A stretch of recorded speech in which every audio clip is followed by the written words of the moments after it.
Alors quels sont les outils les plus utilisés au sein de l'entreprise?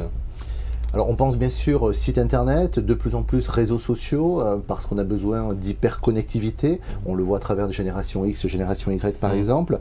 Et puis cette interactivité va se jouer aussi à travers de nouveaux éléments, comme des systèmes de fonctionnalités dans l'entreprise, qui vont permettre de pouvoir partager un agenda. On parle du cloud par exemple, partager des informations stratégiques pour être capable de les dupliquer au niveau des clients.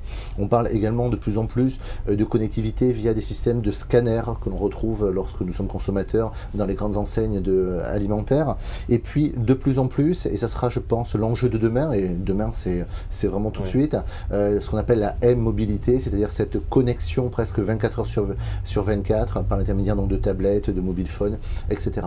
Donc plein de moyens, plein d'outils, après avec un élément essentiel, c'est que c'est l'homme qui va le piloter, et là aussi l'homme n'est pas forcément toujours prêt.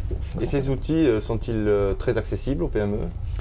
Alors je dirais que oui, ils sont accessibles dans l'absolu.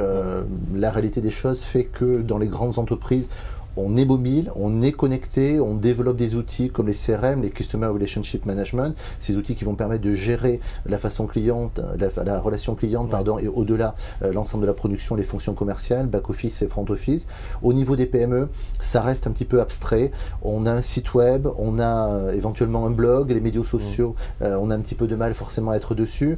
Et puis pour parler de quelques chiffres, de quelques statistiques, on s'aperçoit que plus de 50% des PME et des TPE françaises n'ont pas de site web, que la grande majorité n'ont pas de lien, donc on a évidemment une perte de référencement, et ensuite derrière, forcément, avec peu de référencement, peu de visibilité sur la toile, et donc cette identité numérique, cette empreinte numérique n'est pas forcément une priorité pour ces TPE et PME qui ont évidemment d'autres problématiques évidemment à gérer en ce moment, mais il faut y penser parce que le commerce de demain sera un commerce connecté.